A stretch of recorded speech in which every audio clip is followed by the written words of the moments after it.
He's catching more with his fingers. Is that what you're supposed to do? That was short. That was short. That was short. Really? Yeah. I'm not moving, you know? All right, what's up, guys? This is Ryan and Taylor. We're here from Maven Center. There's been a lot of controversy surrounding HYROX of the wall balls.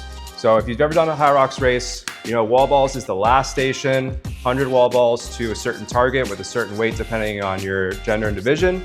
And we see videos on social media all the time of terrible wall ball squats, judges not holding people accountable, or the other way around, judges being a little bit too critical and no repping people who have a pretty decent squat and maybe even hitting that depth. No rep. This is literally what happened. All right, so this is Gio. He's one of our coaches. You've seen him on a couple of our episodes. So Gio, unfortunately, was the victim of several no reps during wall balls. So we're gonna dissect his wall balls a little bit and see if we can point out where he went wrong.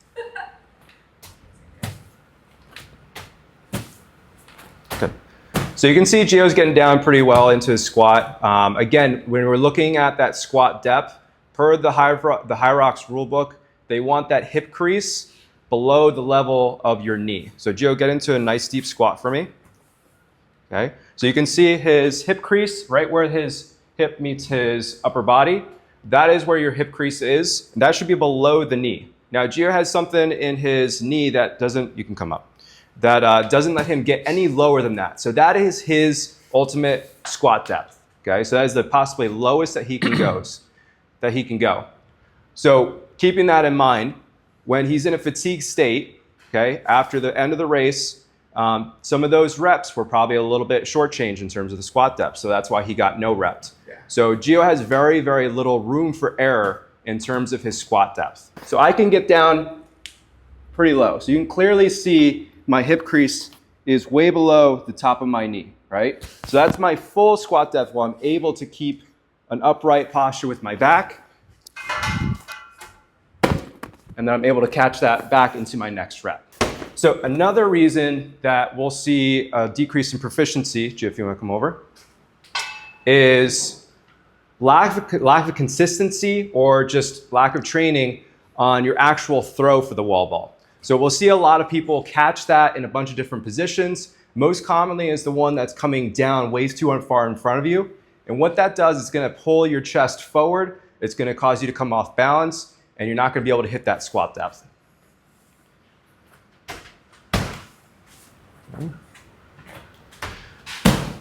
So that's a little exaggerated, but if that ball is not hitting that target with enough rebound to come back to you close to your chest, you're going to tend to catch that way further in front. What that's going to do is it's going to pull your chest down for your next rep. Your hips are going to pop up, and then you're going to have to bring those down again to get that proper squat depth. And it just becomes a lot of inefficient movement, and it's going to fatigue you out even more, especially if you're getting no rep from your judge. So there's a couple of reasons why you're not hitting depth on your squats. First and foremost, that you have a lack of awareness. You might be newer to fitness in general, or specifically squatting motion with the wall balls. So that lack of body awareness in space. You could also have a lack of mobility. So that could be lack of mobility and stiffness at your ankles, maybe at your knees, at your hips, even at the upper and lower back. And that can be for a number of reasons, something you're just kind of born with or not really working through as much in your fitness journey. Or maybe even a previous injury that you've kind of been dealing with over the last months or years. I think what's also important to mention is the type of sneakers you're wearing.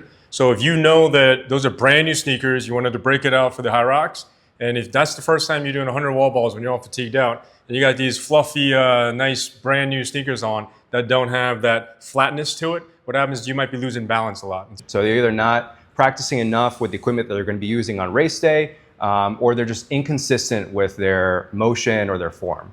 Another thing to mention in regards to how to make sure that you're not getting no rep during the wall balls is knowing that it's always the very last thing. And because it's the very last thing, you're going to be in the most fatigued state, right? And so when you're training, when you're prepping for wall balls, you might want to do it so that you program it in when you're actually fatigued.